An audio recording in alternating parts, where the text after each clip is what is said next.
Mirë mbrëma, sonde në emisionin Pa Kompromis në Bulevard Televizion është i ftuar kandidati i Aleancës Opozitës, Aleanca Madhështore, Zoti Aulon Kalaja, njëkohësisht i njohur edhe si aktivist, por ndërkohë edhe si gazetar. Zoti Kalaja, faleminderit që jeni sonde me mua dhe që gjetët kohën në një fushat ngarkuar për të ndarë disa mendime bashkë, por edhe për të dhënë një mesazh për qytetarët për votimet që do jenë përpara me 11 maj. Mirë mbrëma, ju falenderoj shumë për ftesën, ndjem shumë i nderuar që jam në ambientet e televizionit tuaj, për herë të parë, po besoj jo për herë të fundit. Shpresoj dhe unë, madje, do kisha dëshirë që të vazhdonte ky bashkëpunim. Faleminderit. Dhe për të mbetur tek ky prezantim i shkurtër që u bëra, do ishte me interes diçka lidhur me përardhjen tuaj, formimin tuaj, aktivitetin tuaj, sepse unë pak a shumë e thash aktivist në shumë problematikë të komunitetit, dhe pastaj për të kaluar në pyetje të tjera siç edhe kemi parashikuar. Falenderoj, unë jam Aulon Kalaja, pra siç ju e prezantuat. Unë kam mbaruar studimet e larta për gazetari, jam gazetar, kam punuar në disa televizione. Tani jam tërhequr për shkak kandidimit tim për deputet në qarkun e Durrësit. Mbuloj përgjithsisht zonën e Krujës dhe të Fushkrujës, për shkak se atje jetojnë prindrit e mi, pra babai im Ylli Kalaja që është kompozitor, dhe mamaja ime Rakipe Karaj që është soprano, jetojnë në qytetin e Fushkrujës, kështu që u pa arsyeshme që unë të përfaqësoj ata njerëz. Vi nga i proces i suksesshëm i primareve, ku në Bashkinë e Krujës dola i pari, dhe në qarkun e Durrësit dola i treti, duke pasur parasysh që kutia jonë kishte vetëm 700 vota dhe ndërkohë në Durrës në qarku votua diku te 5000 njerëz. Raporti i përqindjes që morën në zonën time ishte shumë i lartë, por nuk dua ta kthej këtë diskutim vetëm në raport përqindjesh, por më shumë tek zemra e atyre njerëzve që besuan tek unë, sepse përpara se të marr votën e tyre kam dashur që të fitoj zemrat e tyre. Ne do rikthehemi pak aty për diskutuar edhe me një fenomen, po e quaj fenomen sepse ndoshta mund mos jetë fenomen, që ka ndodhur, por gjithsesi për të mbetur në këtë kuadër në pyetjes parë, në prezantimin. Zoti Kalaja, ndodh shpesh që njerëz me aktivitet, njerëz që kontribuojnë pa e ditur dhe vetë të bëjnë pjesë të politikës, përfshihen atë siç është dhe rasti juaj. Ju zgjodhi opozita ju, apo zgjodhi opozita, se s'dihet se do dali fundi pastaj kush do të ketë rrezikun. Në fakt kjo është një marrëdhënie si ato enët komunikuese që shkon nga njëra anë te tjetra.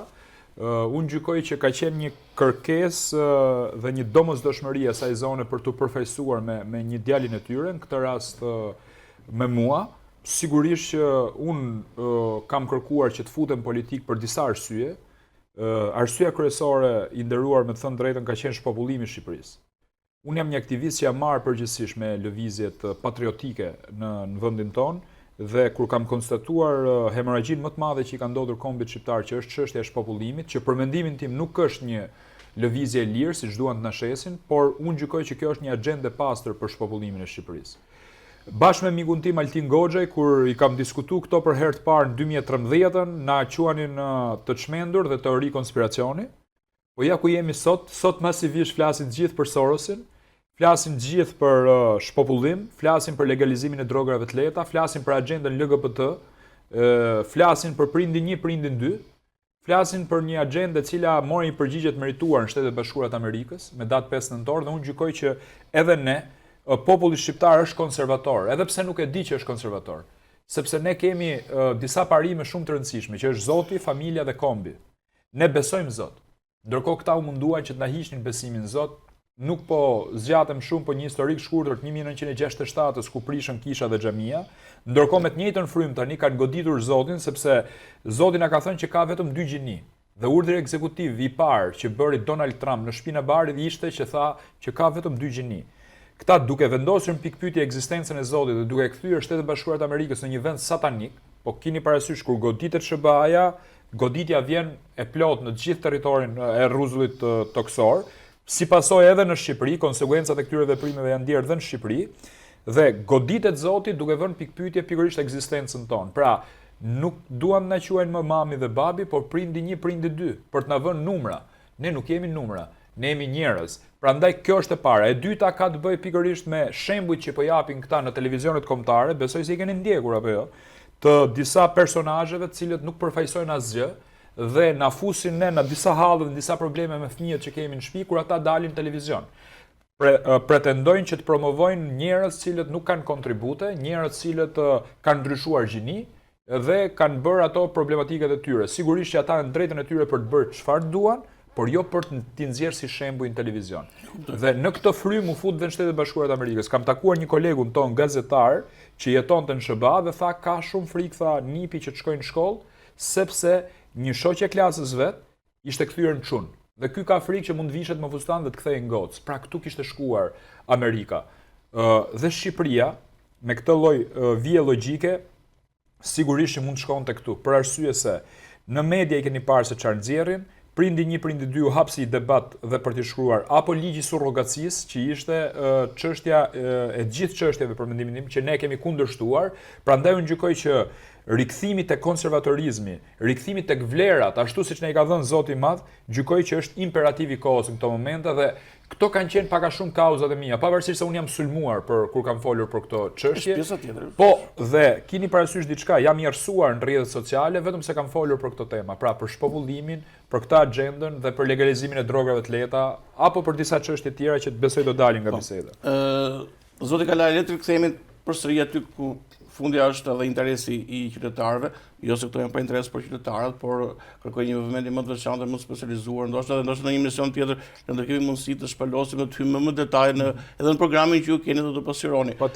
Pyetja ime e radhës është, sepse ju e thatë edhe në fillim të emisionit, keni qenë pjesë e një procesi që quhet primare në Partinë Demokratike, nga ku ju theksuat edhe pozicionin që keni marrë dhe votat që keni marrë, pra keni qenë një personet e votuar, për thënë të drejtën, dhe gjithsesi kandiduat në listët e hapura pastaj, sepse fundi fare ka dhe politika të tjera në partisë dhe koalicionet që janë zgjidhur juj. Pyetja ime është konkrete. Primaret në fakt prodhuan një lloj incidenti, papërgjeshmërie, një lloj reagimi të personave të veçantë, padje dhe nuk e kanë fjalën vetëm për qarkun e Durrësit, e kanë fjalën në përgjithësi tërësi dhe unë pyetja ime është konkrete, a ishte momenti i duhur për të bërë primaret, padje pa kënaqësi me listimin e emrave që u bën në primare? Kjo është pyetje shumë interesante, me të thënë drejtën, nuk ka një proces fantastik.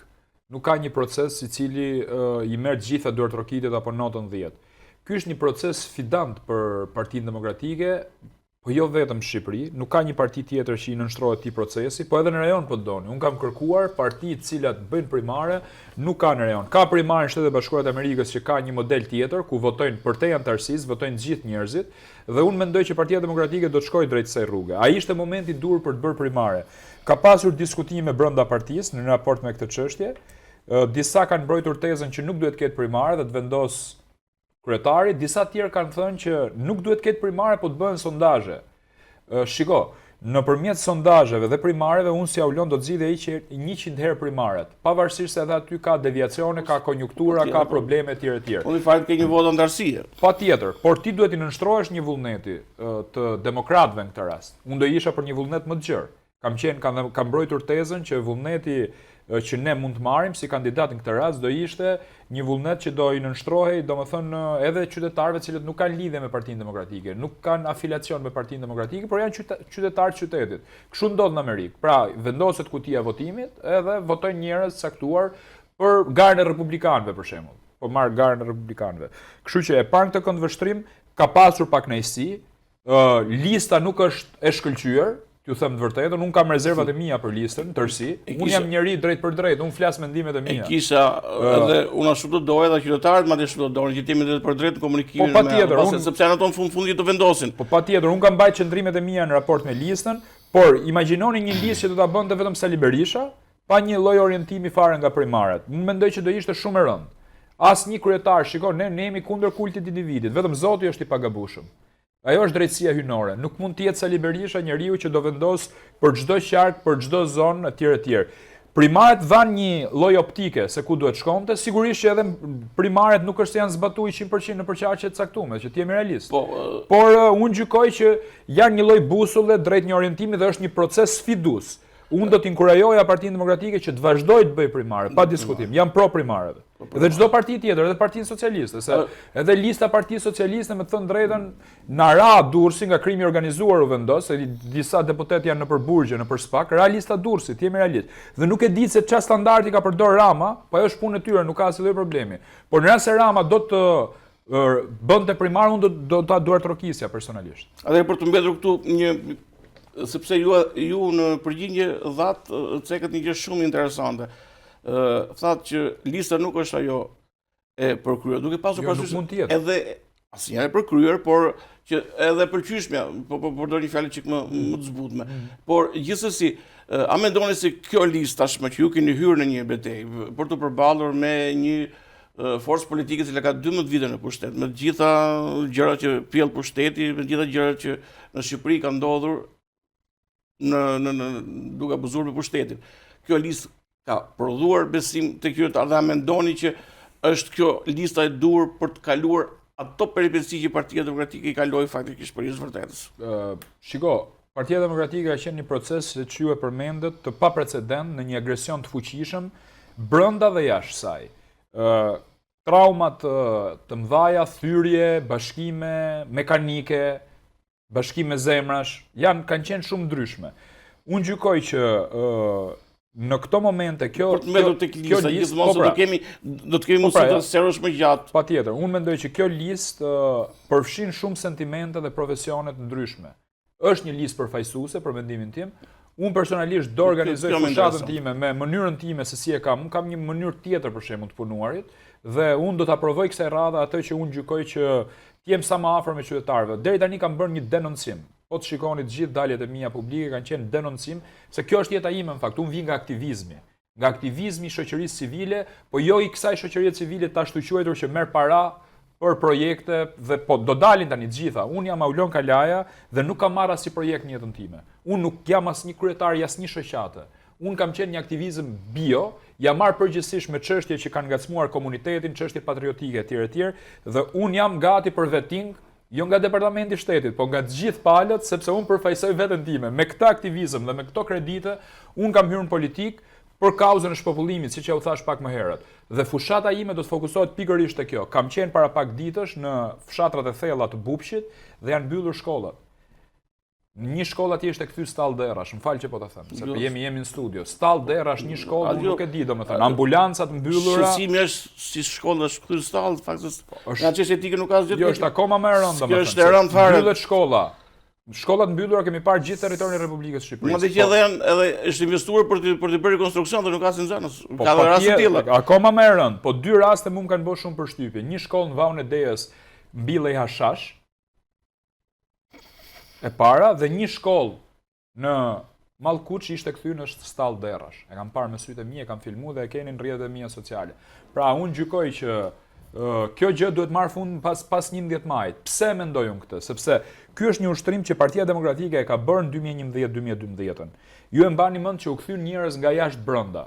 Jo se Shqipëria pati në kulminacione të tjera, por edhe si pasojë e krizës në Itali dhe në Greqi, familje shqiptare u kthyen në Shqipëri. Ne këtë synojmë. Unë personalisht kam shkruar programin e Partisë Demokratike për riatvesimin e shqiptarëve. Drejtoj në Partinë Demokratike një departament që quhet kundër shpopullimit dhe për mbrojtjen e familjes, dhe ky departament ka bërë pikërisht këtë program, i cili i ka kërkuar doktor Sali Berishës një gjë, për e them dhe për emisionin tuaj, ngritjen e Ministrisë së Familjes. Ne kemi kërkuar që Ministria e Familjes të ngrihet me ardhjen e demokratëve në pushtet, e opozitës në tërësi, si një ministri kujdestare e cila do të implementojë të gjithë politikat për riatvesimin e shqiptarëve. Kemi për shembull një program shumë të detajuar, cilët ja kemi dorëzuar edhe kemi prezantuar se si do të përfitojnë shqiptarët që do kthehen nga jashtë brenda. Pra ne jemi për konceptin e riatvësimit, jo konceptin e ripopullimit që ka Rama. Zoti Kalaja, për të marrë një rrjedh logjike të pyetjeve që u kam ndërtuar për ju, sepse tash është kënaqësi që ju kam këtu gjëra, por në televizion të ri, në emision të ri, por edhe për një pozicion të ri që ju keni. Unë për të shkputur nga pjesa nga bloku i pyetjeve që unë kisha ndërtuar lidhur me pjesëmarrjen primare, ju keni ndjekur hap pas hapi procesin e opozitës dhe thatë vetë që ka kaluar një proces jo normal me përplasje. Unë faktikisht e kisha këtu pyetjen konkrete dhe përpos atyre që janë thënë për teori konspirative, për teori të mos ketë opozitë në këtë vend, që pak a shumë ju e përmendët, ndikuan edhe disa vendimmarrje të opozitës se çka të bëjnë ndarje territoriale, se çka të bëjnë mos dorëzimi mandate, mos pjesëmarrje në zgjedhje, që i lanë një hapësirë dhe humbi një mungesë besimi tek qytetarët që s'përfaqësohen do të më gjithmonë duke mos përshtuar dhe ato që ju ose kolegët e juaj kanë thënë për teori konspirative të një opozite që shiko, unë nuk teori konspirative. Jo, unë nuk e besoj që ka qenë teori konspirative, ne kemi qenë drejt për drejt në ato qëndrime që kemi mbajt, mosmarrja pjesë në hartën elektorale, se për mua është hartë elektorale, jo hartë territoriale, sigurisht që është një grop e madhe sepse ju la Ramës që të bënte çfarë donte me bashkitë, ta kthente Shqipërinë në një çiflik ose në një principat, ta kthente në disa principata dhe bëri 61 bashki, duke i lënë Veriut diku te 15 bashki dhe pjesës tjetër 46 bashki. Kjo ishte jo vetëm raciste, por një urrëtie patologjike që ai ka për Veriun, jo se ka në gjë Veriu, por përgjithsisht voton djathtas, domethënë, si parim. Dhe nuk po këtë që po them nuk është herezi. Pavarësisht se në zgjedhjet e fundit ka ndodhur shumë gjëra, u hum Tropoja, u hum Kuksi, sepse shoqëria evolon, ato nuk mund të rrinë por ndarja elektorale, ndarja territoriale që për mendimin tim ishte një salamandër elektorale, ishte në gabimin e opozitës shqiptare që nuk mori pjesë aty për të dhënë propozimet e veta minimumi, se forcat e kartonit nuk i kishte. Por kur bëhen këto reforma në të gjithë botën, janë reforma për 100 vite të ardhshme. Do një konsensus gjerë. Minimalisht duhen mbi 92 vota që të bëhen këto gjëra. Gjithsesi Rama si duket kishte një lloj konsensusi poshtë tavolinës dhe e kaloi këtë gjë. Djegja mandateve është një moment tjetër krucial dhe mos hyrja në zgjedhjet lokale, sepse ti mund marrësh këto vendime dhe unë kam dorë trokitur atëherë, se unë nuk jam hipokrit, unë po them qëndrimin tim. Por fakti që ai nuk hyrin zgjedhjet primare në lokale në 2019 dhe dogje mandatet dhe nga ana tjetër nuk bëri asnjë gjë radikale që te i kalonte në një shkallë tjetër. Në një shkallë tjetër më vjen keq, aty u pa që kjo kishte qenë që Rama ta mbushte parlamentin me renegat, me analfabet funksional, të cilët votuan marrëveshjen e 5 qershorit që prishën pikërisht koalicionet parazgjedhore, që në rast se do të bëheshin koalicionet parazgjedhore, historia nuk bëhet me sikur, por në rast se do bëheshin, Rama nuk do ishte në pushtet në 2021. Ju e keni parë që për shembull në qarkun ton, në Durrës, Lëvizja Socialiste për Integrimin e asaj kohe, Partia e Lirisë sot e ka humbur një mandat për 134 vota. Ka pasur në raste edhe në qarqe tjera apo jo. Dhe Rama e mori pushtetin në 2021 si një pushtet të deformuar, nuk ishte legjitim për ta marrë pushtetin në 2021. Prandaj, me të gjitha këto lëvizje poshtë tavolinës, unë gjykoj që këtu nuk kemi të bëjmë me teori konspiracioni, këtu kemi të bëjmë me një shitje të pastër të interesave të opozitës. Pra, edhe protesta, e cila kontrollohet si një ortek i kontrolluar, unë jam marrë vetë me protesta, si zjarfikës që na vinte në momente të caktuara, unë gjykoj që në këto momente nuk ka shanse më për të bërë tilla gjëra. Dhe prandaj unë kam hyrë në politikë për të dhënë shembullin tim. Po ju them diçka nga kjo studio. Në rast se unë do të konstatoj një gjë, një shitje të vogël, një marrëveshje të tillë, që unë do ta perceptoj, sigurisht se marrëveshjet poshtë tavolinës janë shumë të vështira për të kuptuar dhe duan një kohë që të dalin. Unë do të jem i pari që do të vinë këtë studio dhe do t'i denoncoj. Në rast se do të ketë një marrëveshje PDPS, për të shitur pushteta, për të marrë pushteta, për të lëshuar diçka, për të mbrojtur. Gjithmonë politika është pjesa pa dukshme, por ne do mbetemi. Po pra, unë në rast se marr vesh si aulon dhe që kam informacion se tani thashë themën në pazar ka pafund. Jo, po dhe ato janë pjesë. Patjetër, ne po themi për gjërat të konstatuara dhe të verifikuara, se jam gazetar dhe duhet të verifikosh gjërat. Edhe doshueshmërinë vetë nuk e kanë aty ku pavarësisht se mund të ndikojnë. Por unë jam një nga ata njerëz që kam dalë dhe kam denoncuar dhe do t'i denoncoj këto gjëra. Në rast se më pyesni për këtë domethënë.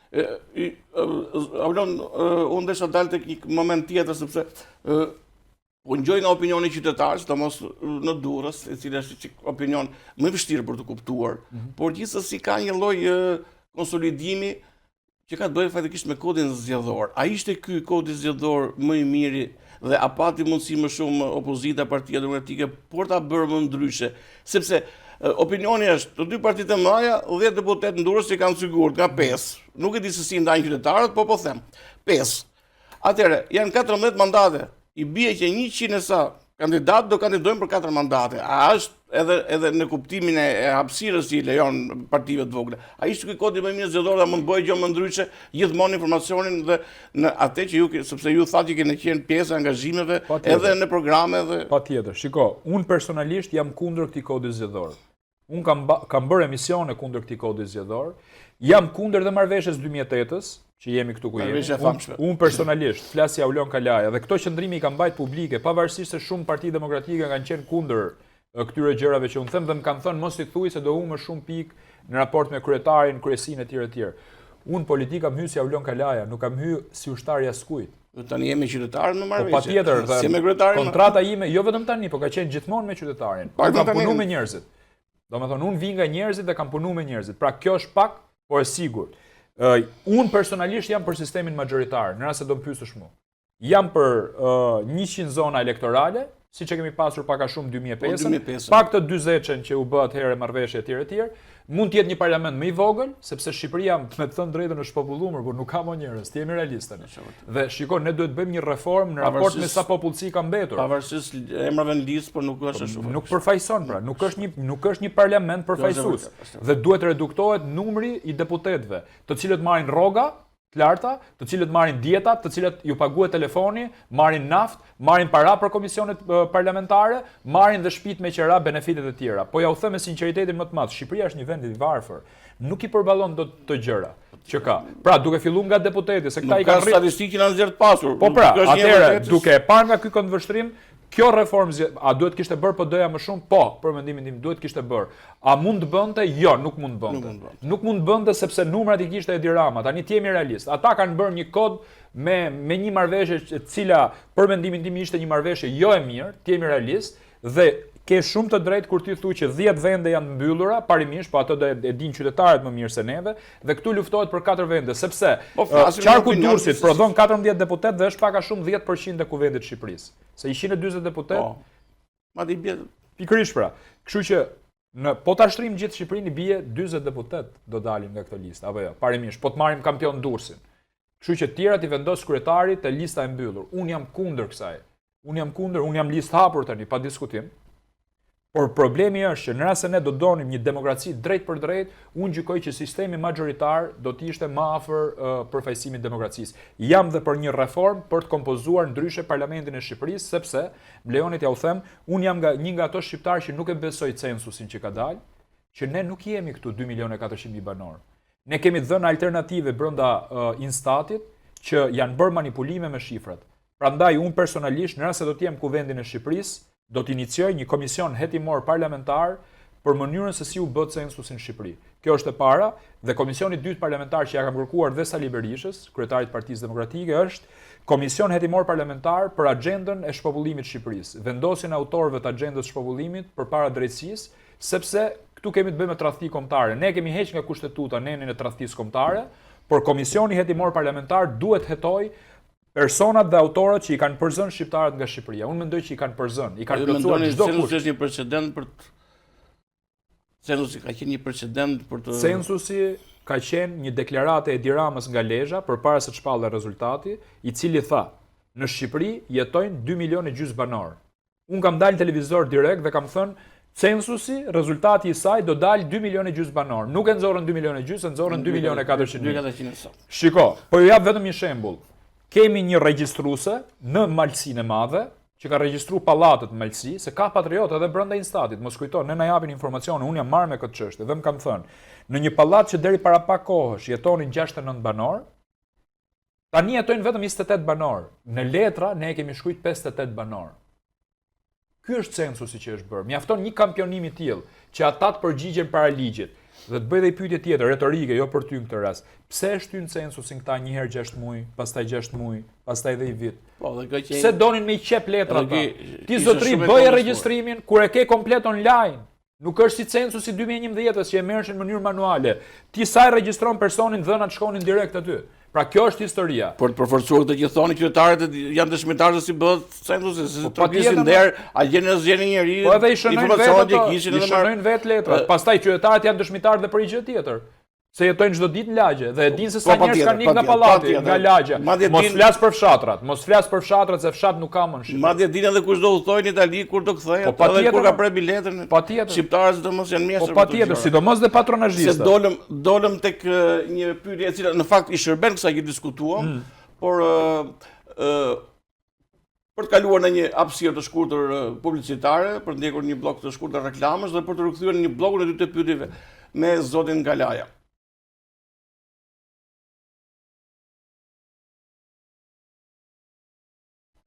Atëre jemi kthyer përsëri në studio, me mua është zoti Auron Galaja, kandidat për deputet i Aleancës Mashtore në qarkun e Durrësit.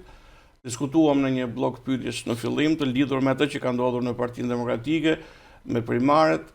Pasi zoti Galaja bërë një prezantim të shkurtër të formimit dhe aktivitetit të tij, pasi zoti Galaja është një emër i njohur mediatik, ka punuar edhe si gazetar, ndërkohë që është një aktivist në shumë problematika që ka pasur komuniteti, në Durrës sidomos, në dy evente shumë të mëdha që ka qenë një nga protagonistët kryesorë.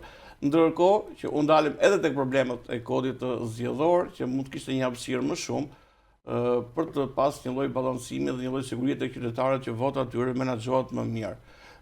Zoti Galaja, kalojmë në një blok të dytë të pyetjesh. Ju tashmë keni zbritur në terren si shumica. Normalisht fushata i bie që të ketë filluar zyrtarisht sot ose nesër, duke hequr ditën e shtunë të 10 majit. Gjithsesi jena në një aktivitet densisht fushatës me takime njerëzish, me problematika, dhe ju keni një zonë që në fakt edhe në media, por edhe në memorien e qytetarëve, një zonë shumë problematike, është ajo fushkrujes.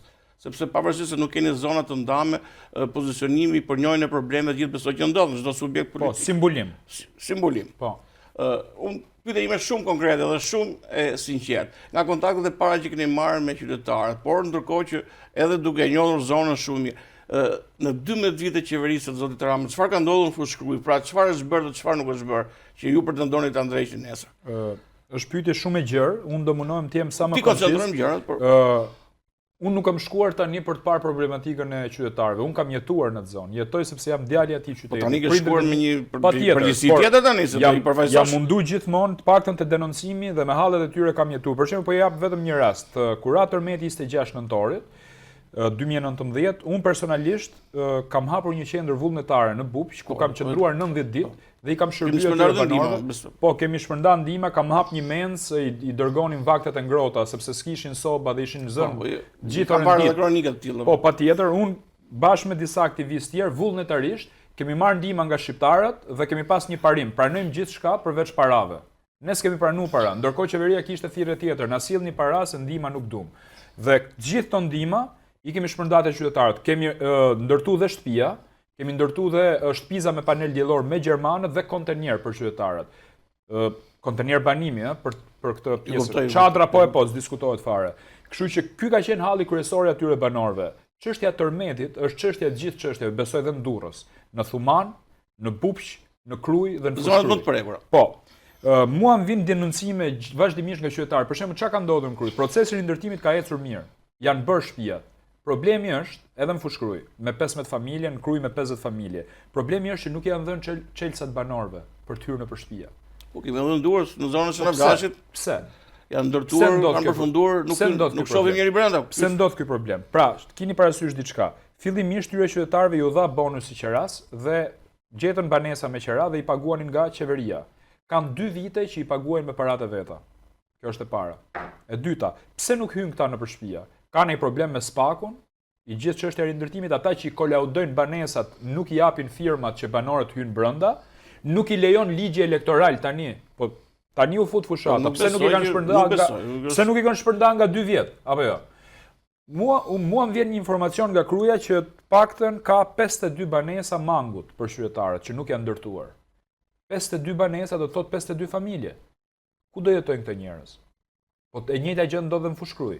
E njëjta gjë ka ndodhur edhe në Bupq. E njëjta gjë ndodh edhe në Durrës. Pra, historia e rindërtimit është një plagë e madhe e cila po ta gërvishtësh, kullon gjak dhe këta banor sot e kësaj dite paguajnë paratë e tyre që janë me qera. Një nga problematikat. Problematika tjetër ka të bëjë pikërisht me rrugët. Ja, rrugët që thonë të ky janë lënë rrugëve, ky i ka lënë akoma më keq. Dhe unë çdo ditë jam në denoncime. Po, sot kemi publikuar një lajm të juaj lidhur me unazën fushkruj, në luz. Po kam qenë sot edhe tek rruga Larushkut. Po ashtu në Thuman, është një katastrofë e madhe të hysh në Thuman, domethënë.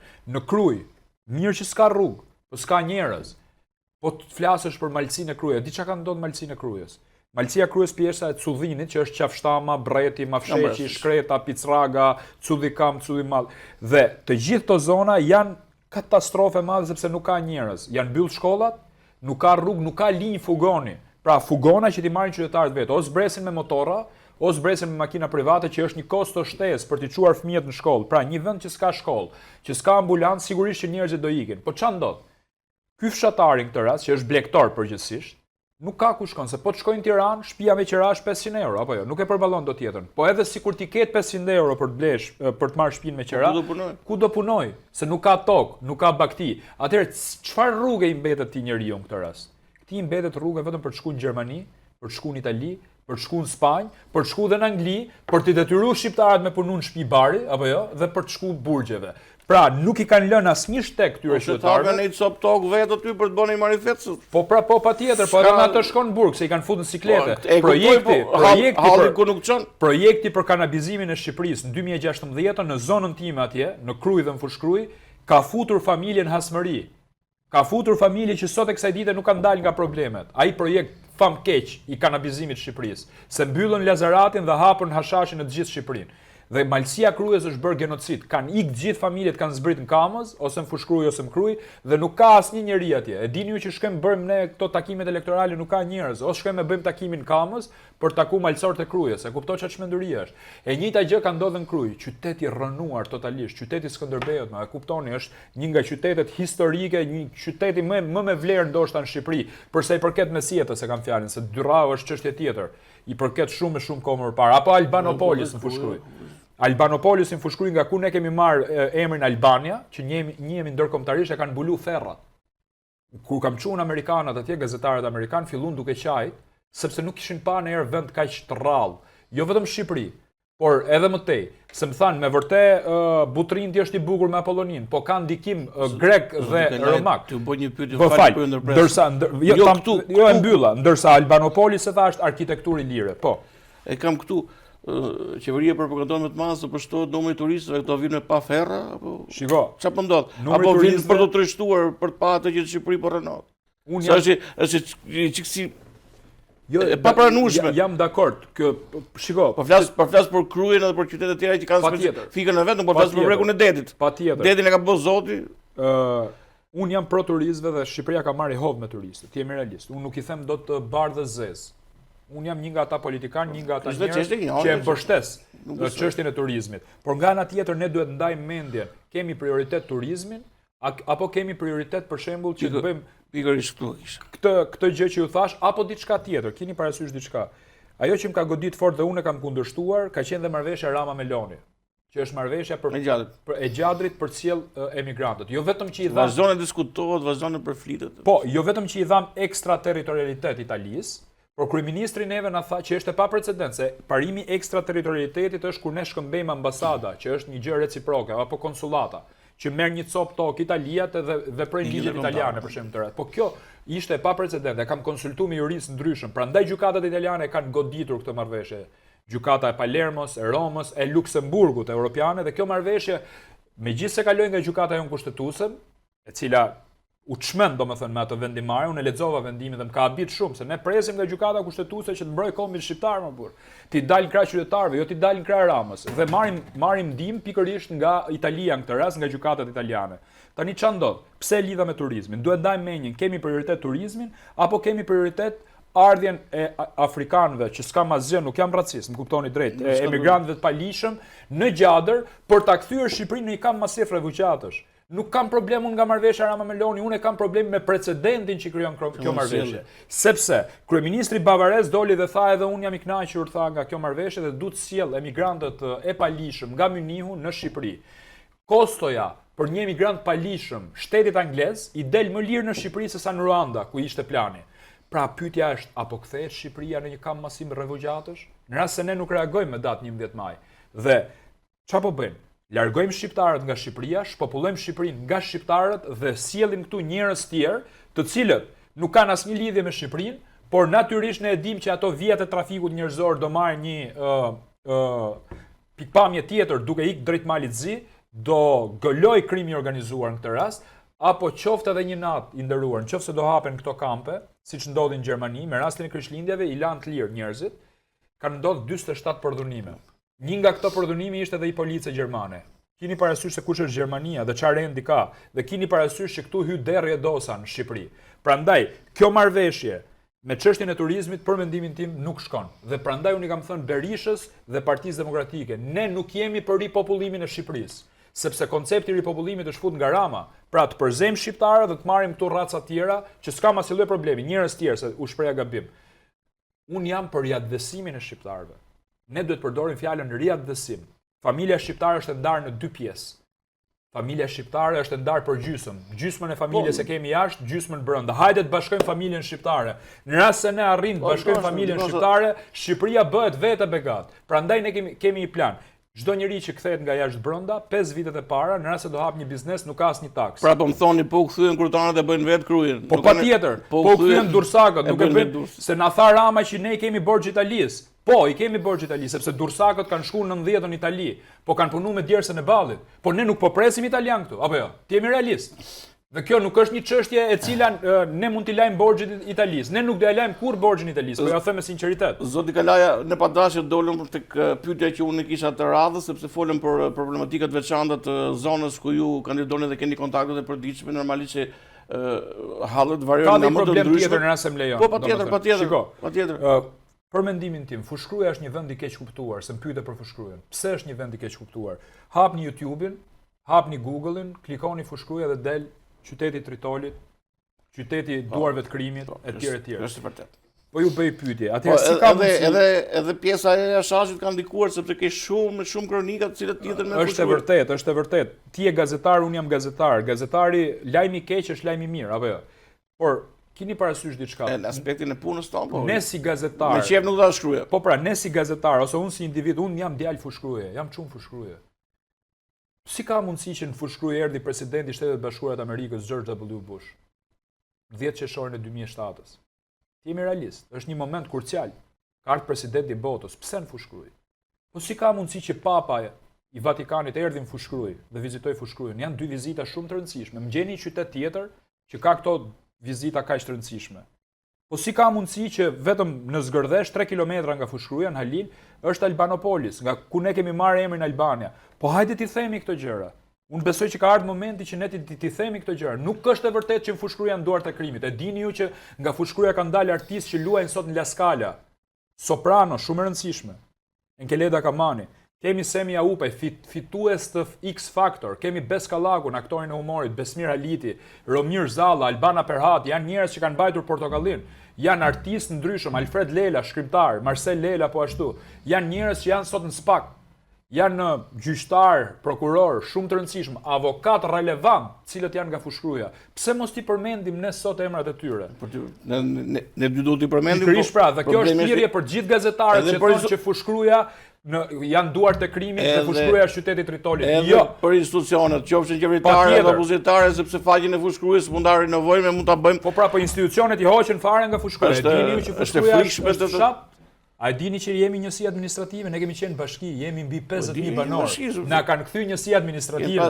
Kemi pas 2 bashki. Ora na kanë kthy njësi administrative dhe unë për këtë zotohem personalisht. Në rast se do të jem deputet i Parlamentit të Shqipërisë, një nga amendamentet e para që do të bëj është që do të kërkoj që Fushkruja të kthehet bashki siç ka qenë. E meritojmë, nuk po e bëjmë për hatër. E meritojnë ai komunitet që të ketë bashkinë e vet. Nuk mund të jemi ne bashkia Kruj. Kruja duhet të ketë bashkinë e vet, Fushkruja duhet të ketë bashkinë e vet. Pra, një element tjetër, po ju marr dhe Niklën. Edhe Nikla është një vend i keq kuptuar. Do t'japi mesazh shumë nga kjo studio. Thonë që Nikël janë duart e vrasjeve të bujshme të Shqipërisë, ka kriminalitet e tjerë. Po i bëj një pyetje të gjithë tyre që thonë kështu dhe i shoh kronikat. Si ka mundësi që mobilerit më të mira në Shqipëri, e gjithë rruga nga Qereka deri në Fushkruj është e mbushur me mobileri të cilat i ka bërë Nikla, janë njerëzit më punëtor që i paguajnë para shtetit, i paguajnë taksa, janë njerëzit më punëtor, jo vetëm shqiptar, po tani kanë marrë edhe nga vendet e huaja, se nuk e përballojnë dot punën që kanë. Si pasojë e ikjes shqiptarëve, kanë ardhur njerëz nga jashtë brenda duke punuar aty, nga Filipinet, nga Sri Lanka, nga Bangladeshi etj. Kjo është histori tjetër. Po si ka mundësi që të thushti për Niklën që është qytet që bën vetëm vrasje, por nuk është e vërtetë më zotëri.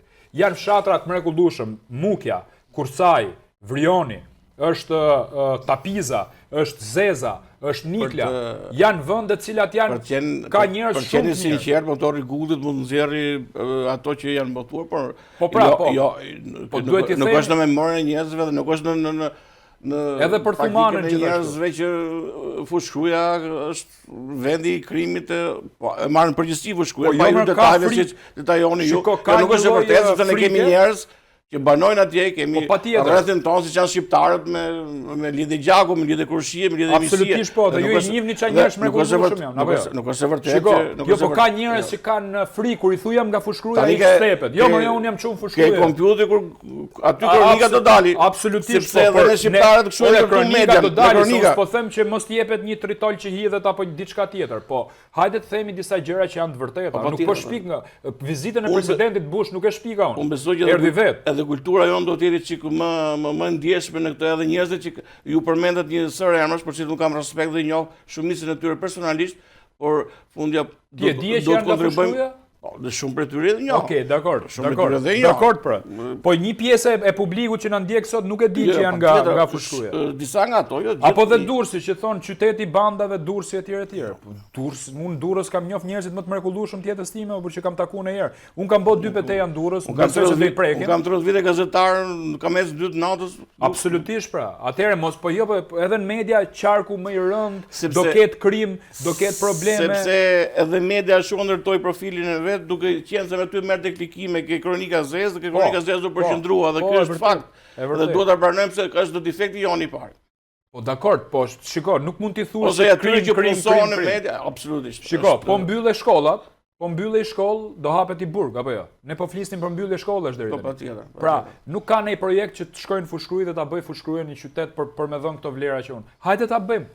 Hajde të punojmë në këtë drejtim. Nuk ka asnjë problemi. Ata njerëz janë mrekullueshëm. Besoj që kjo do ngjelet një prioriteti juaj në të ardhmen për t'i dhënë atë fytyrën tjetër të paktën edhe në dukje. Është prioriteti i parë. Është prioriteti i parë. Edhe me preferrat në Albanopolis që e kanë mbulu. Do e marr vetë Kosovën personalisht. Ja po ja u them nga kjo studio. Unë personalisht do e marr që tani Kosovën edhe do shkoj të preferrat, nëse nuk i pret. Unë duhet të japësh mundësinë të bëj kronikën i parë. Patjetër. Pastaj t'ia jap tjerëve. Patjetër që po.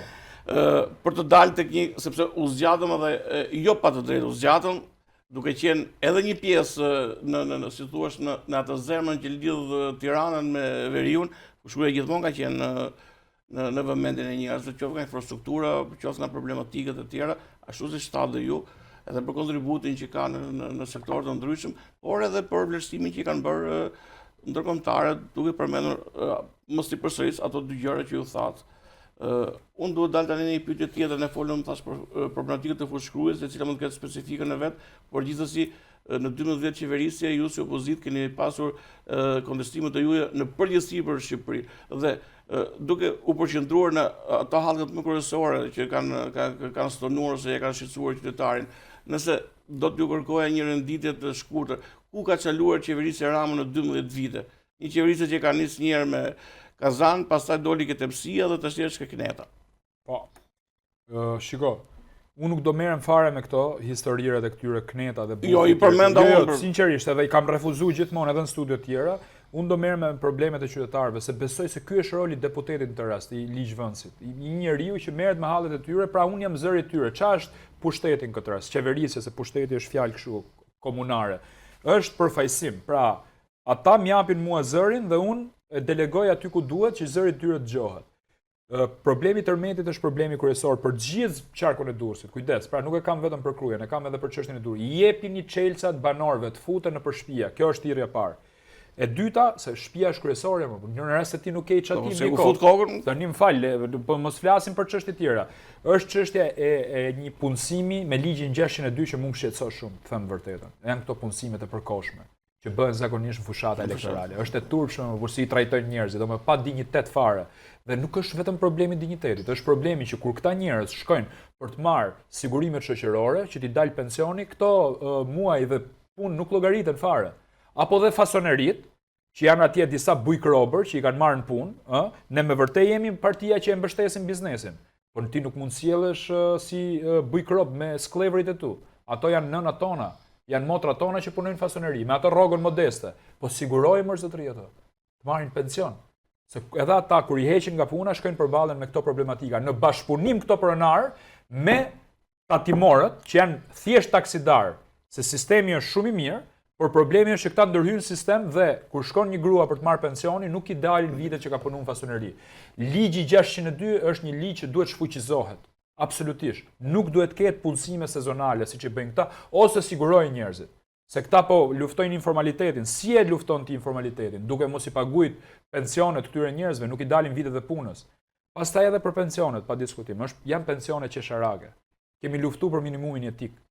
Po them disa gjëra të cilat nuk prekin vetëm zonën tonë, janë për generalistë, për gjithë. Pra, 200 euro minimum jetik pa diskutim që duhet ketë. Besoni ju që një njeri që merr sot 100 euro mund t'i dalë muaj? Unë besoj që jo. Marrim qeran, marrim ofertën e telefonit, marrim ilaçet. Nuk besoj që ka shqiptar. Marrim ujin, marrim dritat, marrim taksat e tjera, gjelbrimi këto historirat kot që kanë këta etj, taksa mbi shkollën. Vetëm uji pishëm në Tiranë kushtoi 27.000 lekë fatura, se ka disa taksa aty.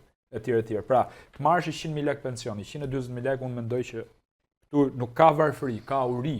Varfëria dhe uria janë dy koncepte të ndryshme. Populli shqiptar, siç po sillet ky tani, është i uritur. Dhe keni parasysh diçka, në rast se nuk janë ata njerëz nga jashtë brenda që bin ato remitancat, Shqipëria është vend totalisht i falimentuar. Ti jemi realist, sepse unë e di që ka shumë vështirësi. Mos të flasim për njerëzit e smur pastaj që shkojnë nëpër spitale, e historira të tjera, ti jemi realist për me bërë zhea, për me bë eko etj që këto janë historia. Unë kam çdo ditë, më vinë banorët atje qytetarë, s'di si t'ja u zgjidh. Kam një shok në spital me të thënë drejtën, po ja u them kështu, edhe ja çoj atij, i them, shikoj këto probleme se unë nuk di si t'ja u zgjidh. Këtu nuk ka sistem referencë fare, as nuk është zgjidhje, për të zgjidhur. Nuk është zgjidhje, unë po ju them çfarë po bëj unë. Duhet ndërtuar një sistem sepse shëndetësia nuk ka sistem, nuk ka shëndetësi falas, nuk ka më burr thoni. Ta themi ti jemi realist. Hajde ta kompozojmë, po ta kompozojmë, hajde të bëjmë diçka, domethënë bëjmë një reformë që me këtë shëndetësinë tonë, hajde të investojmë nëpër spitale dhe në arsim. Unë mendoj që këto janë dy shtyllat kryesore. Po do ishte më ndershme sikur kishte një pagesë ta dinim sa kushton, patjetër pra. Bën gjëra nëpër duar. Në dorë ose me telefon ose me një SMS i shtatë ju që vesh pozitë sepse shefi njëri që nuk ka asnjë lloj mundësie. Po vuaja i thot më dhën barku, më kupton, unë s'di ç'a ti bëj domethënë. Edhe e refereni mjek që e kam shok, pastaj e kupton. Pra po jam shërbeu një herë, 2 herë, 3 herë, po njerëzit e tjerë. Sepse ka i kulturë këtu që përplasen të gjithë njerëzit, më kupton, deputeti shihet si një figurë që duhet zgjidh gjithë gamën e halleve të njerëzve. Sidomos kur nuk jem pushtet që s'ke asgjë në dorë, apo jo, ti je realist. Por absolutisht që kam bledhur. Halli është hall vaksin. Patjetër, prandaj ndërhyj personalisht. Prandaj kam ndërhyj personalisht dhe do vazhdoj të ndërhyj. Unë jam dhe tip i ndjeshëm, të them sinqerisht, për sa i përket këtyre problemeve, domethënë. Përballë probleme të tilla besoj çdo njeri duhet të jetë i ndjeshëm. Unë gjykoj që këto janë çështje që i interesojnë të gjithëve. Dhe çështja e kthimit e bashkimit familjes shqiptare. Bashkimi i familjes shqiptare duhet të jetë çështja e gjithë çështjeve. Po u bashku familja i nderuar, unë mendoj që ka vetë për prosperitet. Shikoj, ne po na thonë që ka prindër të braktisur, që mund t'i bie edhe ishemi apo infarkt dhe ka 3-4 ditë dhe vdesin nëpër shtëpi. I keni dëgjuar këtë rast apo jo? Po këto janë drama shumë të mëdha, më mos të kesh një njerëz në shtëpi që të çojnë në spital për të marrë ndihmën e parë që mund të jetë shpëtuese në këtë rast. Imagjinosen ç'a kushtesh jemi neve. Kur po flasim për Durrësin, po hajde të flasim për fshatrat e thella të Shqipërisë. Do t'ju jap një statistikë, cilën e kisha kështu konfidenciale, por nuk do ta bëj të saktë fare. Nga një mjek i cili ka dalë në pension dhe thotë që ngrihem në mëngjes dhe në Durrës kontaktoi të paktën 100 të moshuara janë gjalla apo s'janë, e kanë pi ilaçet apo s'kan pi ilaçet. Kjo është vërtet. Kjo është çeka shumë e rëndë. Kjo është për të traumë. Unë nuk e di se sa është i sinqert mjeku. Jo, është shumë i sinqert mjeku sepse mjeku njeh terrenin. Am ka thënë për politikë. Mjeku dhe bravo i qoftë mjekut, unë falenderoj nga kjo studio, nuk e di kush është. Bravo i qoftë që pas ka këtë përgjegjshmëri të lartë domethënë. Thotë unë kam një listim aty dhe ngrihem mëngjes dhe shkoj kontrolloj. A janë gjallë apo s'janë gjallë, sepse ka edhe nga ato që edhe celularit nëse nuk din mirë adot. Patjetër. Dhe kjo është ajo për cilën duhet të ketë shumë vëmendje, mendoj unë, edhe ju thati do të jetë edhe në vëmendjen tuaj. Avlon minutët kalojnë dhe normalisht që tani do të afrohemi fundit të emisionit tonë, por gjithsesi unë kisha edhe 2-3 pyetje të fundit, të cilët besoj që janë me shumë interes. E para është një lloj në këtë zgjedhje, qofse opozita prapo hyn për denoncuar çfarë ka shkuar keq dhe çfarë do bëj mirë, duket se qeverisja 12 vjeçare përdor një strategji tjetër. Nuk e kam fjalën për SMS-t edhe batutat e Bashës me Ramën, sepse këto janë gjëra që mund të jenë edhe qëllim që për të përqendruar vëmendjen, por ajo që mua më shqetëson është thjesht një emision, sepse Rama e ka heq fjalën gazdan sa apo vetë gazetar, nuk e përdor më për në mediat, ne kemi qenë gazdan derisa ka hap vetë televizionin dhe emisionet. Ka nisur një emision sy më sy ku thotë që po s'votut Partia Socialiste nuk shkojmë mbeje. Do desha një qëndrim të juajnë personalisht, duke pas parasysh edhe natyrën tuaj, por edhe të opozitës në përgjithësi. A është e vërtetë që po nuk votuan Partia Socialiste nuk do hyjmë mbeje? Shiko, unë mendoj që Rama para pak vitesh ka pasur një plan tjetër, jo për të afruar Shqipërinë me Bashkimin Evropian, dhe këtë ja u them me sinqeritet, sepse e kam ndjek nga afër gjithë procesin. Jo për ta afruar Shqipërinë me Washingtonin dhe Brukselin, por me Moskën dhe Beogradin. Po ja u them konkretisht se cili ka qenë plani. Plani ka qenë Open Balkan. Ka qenë Shqipëri, domethënë Ballkani i hapur, i cili një ndryshe mini Schengeni ballkanik. Ai krijoi konceptin që Shqipëria, Serbia, Maqedonia në këtë rast, apo Bosnia dhe Malizi nuk ju bashkuan, pra ngeli jo mini Schengen, po mini Schengen, janë disa shtete që nuk e meritojnë Europën. Kështu që hajde të mblidhemi bashkë dhe të krijojmë ne këtë mini Schengenin ballkanik. Ne, Europa nuk na pranon, pavarësisht se sipas tij kishim mbushur kushtet, se po na e bënte me hile Europa, e ka fajin Europa, jo neve. Pas batuta me dasëm. Po pra, hajde tani, po u hap dhe shampanja një 7 herë, hajde tani të mblidhemi me Serbinë, me Aleksandar Vučić, të përjashtojmë Kosovën nga mini Schengeni ballkanik, sepse Kosova nuk pranonte dot. E gjithë klasa politike në Kosovën blok nuk mund ta pranonte dot bashkimin me Serbinë. Dhe u kriju ideja që ne do bëjmë mini Schengen, i cili nuk ishte gjë tjetër vetëm se një Jugosllavi e re. Unë kam qenë një nga të parat që kam kundërshtu, kemi bërë takime në përgjithë Shqipërinë, dhe u kriju kjo ide dhe si një mjet presionin ndaj Bashkimit Evropian, që në rast se ju nuk më doni, unë bashkohem me Vučić dhe me Putin, përpasoj se ne dim që Serbia është një shtet satelit i Moskës në këtë rast, i Rusisë. Kur dështoi ky plan, i cili u sponsorizuar nga Sorosi, me ndërhyrjen e Gjermanisë, sepse Gjermania ishte për procesin e Ballkanit perëndimor, pra procesi Ballkanit, procesi Berlinit, më fal, kur u kundërshtu nga Gjermania, atëherë Rama ndryshoi tangon dhe erdhi karshi Bashkimit Evropian. Nuk është e vërtetë që në rast se nuk votohet Partia Socialiste nuk shkojmë në Bashkimin Evropian. Unë gjykoj që është e kundërta. Në rast se nuk votohet Partia Socialiste, ne kemi një shans për më afru me Europën. Pyetja ime është për ta dëgjuar qytetarët. Patjetër. Unë kuptoj se kjo pasaporta europiane thu se Rama është padroni i Bashkimit Evropian dhe ai e komandoi Europën, mu më duket që sharake me këtë. Sepse në fushat hyn me programe. Dhe ka një program caktuar, opozita ka programin që mendon që e bën më mirë, por qeverisja ka programin. Lufti desh është kjo. Nuk po flet për program. Kush më voton mua, unë do hy në mbeje. Pasaporta. Ky duket sigurisht pronari i Europës në këtë rast. Dhe ky e ka në dorë se kush hyn në Europë. Po këtë nuk e qasin fare më burr. Ky i ka humbur gjithë kreditet në Europë. Shiko, është luks për Shqipërinë që të ketë një kryeministër piktor. Përgjithsisht kryeministrat vinë nga jurisprudenca, nga ekonomia etj. Ne kemi piktor kryeministër. Është çmenduri domethënë. Një vendi më i varfër i Europës që ka kryeministrin më të pasur të Europës, lëviz me charter. Pra u s'du të merrem më me atë, për mendimin tim ajo është e kaluara, më kupton? Dhe këto mjetet e presionit, unë ju fus në Europë, pos ma dhat votën, nuk ju fus në Europë, unë gjykoj që qytetarët do japin përgjigjen. Po mirë zoti Kalaja, se është çik edhe në kundërshtim kjo. Zoti Rama ka bërë këtë keq, abuzon me këtë, abuzon me atë. Opozita përgjithësisht vërtetë ka pas disa aksione për të kundërshtuar me protesta. Pse njerëzit nuk marrin pjesë në protesta? Kanë dështuar protestat në Shqipëri si mënyrë reagimi? Unë kam një mendim tjetër për çaj për këtë protestave dhe do ta ndaj me juve.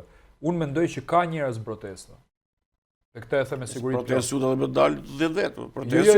Jo, nuk e kam të 10 veta fare. Te protestat kombëtare të opozitës po e marr. Unë kam bërë protesta edhe tek Pull. Në Shtetet e Bashkuara të Amerikës është një person që lidhet tek angjëllat e shtëpisë bardh dhe thotë jam i palumtur dhe ka kundërshtuar politikat e të gjithë presidentëve të Amerikës. Dhe duhet të respektuar. Edhe kur dilte presidenti në dritarë thonë ç'është ky njerëz që e kam pa çdo ditë tek angjëllat. Dhe i than kauzën e vet, më kupton? Pra, kjo është protestë. Protesta është A është e drejtë apo e pa drejtë? Se janë bërë protesta në Shqipëri për lirimin e Semir Tahirit. Të duket ty protestë drejt kjo? Lironi Semir Tahirin? Semiri u akuzu nga Spaku, dënu nga Spaku. Pra, lironi Lalierin, e kupton ti, protesta. Ka pas dhe për Berishën protestë. Po, patjetër. Sepse ai menon që ka një persekucion Berisha në këtë rast.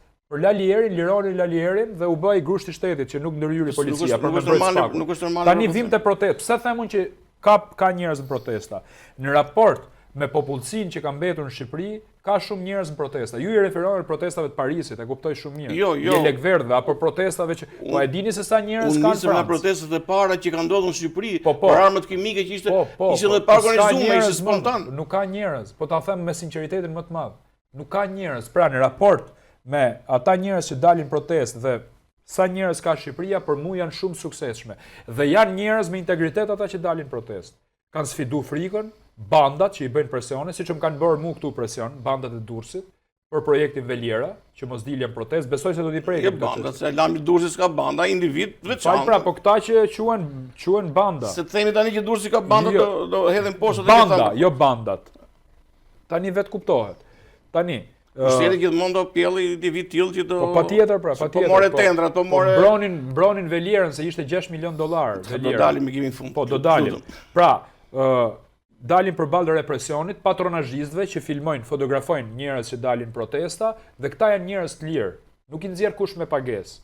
Në rast se protestat e tjera bëhen me pagesë, i jap në lek, këto janë protesta të cilat kanë ato njerëz që kanë, a duhet ishin më të mëdha, po duhet jenë edhe më të mëdha, pa diskutim. Po edhe janë fjetur pak njerëzit, jemi realist. Prandaj është detyra e opozitës që t'i zgjojnë nga gjumi. Jo, jam dakord unë për këtë. Jo, e di fare mirë për çam the. Po un kam një qasje tjetër, me raport me njerëzit që kanë bërë në Shqipëri, ka njerëz nëpër protesta. Pra, ju po thoni që nuk është nevojë të numërosh numrin, po pjesëmarrjen, por e rëndësishme është që njerëzit dalin dhe protestojnë. Shiko, ka i shprehje John Kennedy që thotë, në rast se ne jemi shumë, nuk kemi nevojë të flasim. Në rast se jemi pak, fjalët nuk na ndihmojnë.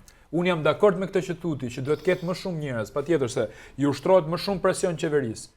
Por nga ana tjetër, opozita duhet bëjë rolin e vet. Nuk e ka bërë aty ku duhet. Jam dakord me këtë që po më thu. Patjetër. Atëherë ne përmendëm gjatë diskutimit që po bënim, na doli si rastisht, por në fundit është një moment që shqiptarët duken sikur kanë kthyer pak vëmendjen ose po I kthehet në një farë mënyrë besimi, dhe pse unë nuk jam I saktë në këtë që them me përqindje për të thënë që kaq përqindje shqiptarëve, unë nuk I para besoj sondazheve të mediave. Dhe jam dhe argumentin për këtë. Unë takoj çdo ditë qytetarë dhe mundohem që sondazhin tim ta bëj me qytetarët që takoj. Ajo është sondazhi pa pasur paragjykime. Duhet të ndalem në një moment që ka të bëjë me Spakun, shpesh opozita ka pasur qëndrime të kundërta me Spakun, pra ka vlerësuar, ka qenë të vlerësuar, por ka pasur edhe reagime të veta, çka mund të jetë normale për një forcë politike. Desha të them këtë, sa besueshmëri po rikthen Spaku tek qytetarët, qoftë edhe por atë të fundit që opozita ka akuzuar vjedhjen e votës, korrupsionin me votën, abuzimin me votën, investimin me votën që kanë bërë grupet interesit që kanë qenë gjithmonë pale pushtetit. Apo rikthen Spaku besimin, qoftë edhe ke vota? Shiko, unë jam një nga ata njerëz që kam duartrokitur Spakun për punë të mira dhe I kam bërë hosana, dhe jam nga ata njerëz që kam kundërshtuar Spakun sepse edhe brenda Spakut ka njerëz cilët marrin para dhe janë pjesë e krimit të organizuar te prokurorët. Dhe do dalin shumë shpejt këto fakte. Pra jam nga ata njerëz që I them të bardhës, zezës. Në Shtetet Bashkuara të Amerikës ka I shprehje shumë të famshme. Komentimi I vendimeve të gjykatës është zemra e një demokracie të shëndosh. Pra ne nuk mund t'i kundërshtojmë vendimet e gjykatës, por sigurisht që duhet I komentojmë ato. Prandaj unë kam mbajtur këtë linjë, nuk jam radikal që të them Spaku është një institucion I dështuar, jo, sepse unë njoh brenda Spakut persona me shumë integritet, njerëz të pakorruptuar, njerëz që kanë marrë vendime shumë të rëndësishme përballë presioneve të qeverisë apo të opozitës apo kujt doni juve. Prandaj nga që kam njohje personale dhe I di që nga bankat e shkollës ta njerëz, I njoh vet, unë e di që në rast se do ketë si ata persona, të jenë disa më shumë, Shqipëria do bëhet, sepse Shqipëria do bëhet nga drejtësia, nuk do bëhet nga politika. Çdo vend është bërë nga drejtësia, po kujdes, jo republik prokurorësh, që të presim koka dhe gjuetisht rrigash. Patjetër që këto janë temëruar. Politika është ajo që bën zgjedhje dhe merr votat besimin, ja delegon pushtetin sovranin këtë rast. Por pushteti I drejtësisë duhet jetë I pavarur.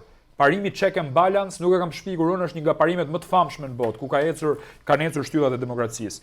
Në raport me krimin zgjedhor, ka dy pika kruciale, 184 dhe 339. Në rast se nuk vjen para përgjegjësisë autorët e këtyre dosjeve nga kryeministri i lartë dhe deri te pika fundore me Vangjysh Dako, po pjesa Ulsi Manjës, Tërmet Gjiknuri, si e ka ky tjetri, domethënë edhe ca individ tjerë, ajo është prova kryesore e SPAK-ut. Në rast se këta e kanë seriozisht luftimin e zgjedhjeve, se kanë ngritur task force në Durrës, në qarkun ton, SPAK-u për zgjedhjet. Por në rast se këta e kanë seriozisht, dosjet i kanë aty, gazeta Bild foli, një nga gazetat më të mëdha në botë, dhe çështjet janë aty. Ti dënojnë, domethënë ti marrin akuzë. Dhe veproj drejtësia. Po veproj drejtësia. Dënimet e jep drejtësia. Patjetër. Atëre zoti Kalaja, janë dy pyetjet e fundit që un kam për ju. Ju falenderuar edhe për kohën e gjatë që ju mora. Sinqerisht. Jo, un jam në respektin tuaj dhe në respekt qytetarëve që na ndjekin. Jeni me angazhime të tjera. Pyetja ime e parafundit është ju, siç e kemi theksuar edhe gjatë gjithë emisionit, keni një përvojë të gjatë denoncimesh, pjesëmarrje në protesta pa qujun që kanë shërbyer komunitetit për denoncuar rastet e korrupsionit dhe abuzimit. Kemi në Durrës si rast në qarkun ton faktikisht që ju keni denoncuar rastin e Velierës. Nuk e di, një monument do ngeli monument turizmi, monument korrupsioni, por në fundit kryetaria e bashkisë e cila vazhdon të hedhë fonde dhe të mos e përfundoj si projekt, është drejtuese politike e fushatës Partisë Socialiste. Pyetja ime është shumë e thjeshtë. Në rast se do fitoni zgjedhjet, do ta inauguroni Velierën apo do ta shemni? Po. Ke shumë drejt, unë jam një nga aktivistët kryesorë të kundër Velierës, që është betonizimi dhe shkatrimi i Durrësit, i dy rraut në këtë rast, i gjithë vlerave arkeologjike. Unë mendoj që sa më shumë ngërmohet Durrës, aq më shumë histori të nxjerr. Durrësisht. Po, disa shtete nuk kanë interes që të ngërmohet në Durrës, këtë e di fare mirë, dhe unë jam përballë me Vangjysh Dakon në Parlamentin e Shqipërisë, në kuvend, në sallën e komisionit parlamentar, dhe i kam thënë, Vangjysh, ku e merr rrogën, në Beograd apo në Athinë? Me këtë që po i bën Durrësit. Është qyteti më i rëndësishëm i Shqipërisë për mendimin tim, Durrësi. Absolutisht e them me bindje më të madhe. Kjo vjen si pasojë e leximeve të mia. Jam shumë i apasionuar pas historisë. Prandaj kam dalë këtë protestë. 2017 se kanë kaluar 8 vjet. I merrnin inertët dhe i hidhnin det. Nuk kishte leje mjedisore. Vazhdu ngërmimet me skavator me matrapik në një nga zonat që duhet punohej me spatull dhe me penel. Këta i gjunin me matrapik Durrësit edhe me skavator. Kam fol me arkeolog ndryshëm dhe më kanë thënë po bëhet masakër. Kur jam ndërgjegjësuar për këtë problem, vija çdo ditë i nderuar nga fushkruja në Durrës për të bërë protesta. E kemi gdhir te torra veneciane, ku Dako na ka çuar njerëz për të na rrahur aty, ja është gjakuar torra veneciane, një nga protestat që kemi pas neve. Kemi çuar njerëz në spital, ka çuar grupe paramilitare aty. Ka qenë një qendresë qytetare përballë betonizimit, i një grushti njerëzish. Dhe itinerari jonë ishte te bashkia tek torra veneciane. Shkuam gjykat, sa kemi luftuar dhe me pushk dhe me pen, po përdor këtë shprehjen e famshme të rilindasve. Jo të këtyre rilindasve. Pushka ishte protesta. Pena ishte gjykata administrative. E fitum vendimin e parë në gjykatën administrative për pezullim punimesh, sepse dy pilotat që do ngrihej Veliera ishin pikërisht në zonën arkeologjike. Ishte çmenduri dhe këtu fitoi betoni përfundimi. Aty unë kërcënohem nga një individ këtu në Durrës, që mos merrem me këtë çështje sepse ishte një fond $6 milion që po hidhej beton.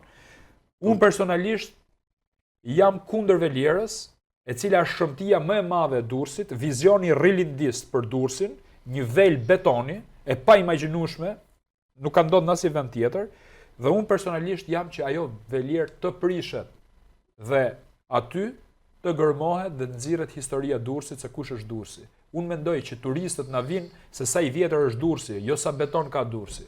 Prandaj gjykoj që të marrim arkeologët më të mirë, duke filluar me Apollon Baçën, me Neritan Cekën, me njerëz tjerë që janë dinasti në Shqipëri, të marrim dhe të shikojmë se çfarë historie ka poshtë Durrësi, poshtë torrës veneciane, se torra veneciane është shumë vonë. Aty ka histori. Prandaj, me që pyete drejt për drejt, po ta them nga kjo studio, duhet prishet Veliera, betoni, dhe duhet gërmohet aty për të gjetur historinë dhe arkeologjinë tonë. Unë këtë qëndrim kam. Tani sa do ta miratojnë ata, unë nuk e di, po unë do jemi pari në parlament. Pyetja ime ishte për ju, pastaj unë personalisht kam këtë qëndrim dhe më thrit në studio në rast se unë cedoj nga ky qëndrim. Për të kaluar tek pyetja e fundit, e cila në një farë mënyrë është një mesazh që ju keni për njerëzit që do të takoni, për njerëzit që do të kërkoni votën, sepse në fundit që të realizohen dhe ato gjëra që ju keni duhet një mbështetje, janë qytetarët ato që do t'ju mandatojnë për të shkuar në parlament. Pyetja ime është e thjeshtë, nga kontaktet që keni pasur ditët e para të fushatës, por në vazhdimsi këto ditë me intensitet, a mendoni që ka një frym dhe a beson në opozita se mund të marrë pushtetin me 11 maj? Okej, përpara se të përgjigjem kësaj pyetje, vetëm një ndërkallje të shkurtër. Për portin e Durrësit. Jam një nga ata aktivistë që janë përplas me Alabar. Unë kisha lënë për një, mos thash mos i bëjmë të dyja. Jo, vetëm këtë duhet ta them se të falenderoj që më le me komuniku me qytetarët. Jam përplas me Muhamet Alabar në Tiranë kur këta po inauguronin te stadiumi kombëtar, arena kombëtare, pikërisht projektin për grabitjen e portit. Në rrjetet sociale një diçka tillë. Muhamet unë bashkë me qytetarët Durrësit, kryesisht nga të rinj, kishim një pankart në dorë ku thonim Hands off Durrës Harbor, mbaj duart larg nga porti Durrësit. Dhe Alabar, me që ne i prishëm festën mondane, se kishte ftu piktor dhe artistë famshëm etj, që do të merrnin grabiznin portin e Durrësit, na tha, më leni protestat dhe pankartat, dhe hajde të pini në i çaj dhe në i kafe brenda. Dhe ne patëm diskutime shumë të ashpra me të. Muhamet Alabar është simboli i grabitjes portit Durrësit. Dhe unë e kam të kundërshtuar dhe portin e Durrësit. Kjo është thirrje edhe për qytetarët durrësak. Tani vim tek pyetja që ju përmendët. Shiko, a ka frym? Pa diskutim që ka frym. Patjetër, sepse pushteti këtyre ka çuar në tengopje. Tengopja çon tek arroganca. 16 vjet janë shumë. Edhe 4 vite tjera si këto nuk durohen më. Prandaj un jam për kufizimin e mandateve, un personalisht. Jam dhe për kufizimin e mandateve të PD-s. Pra një qeveri nuk ka ç'a jep më përveç se 2 mandate. Jam absolutisht pro modelit amerikan, Shtetet Bashkuara të Amerikës.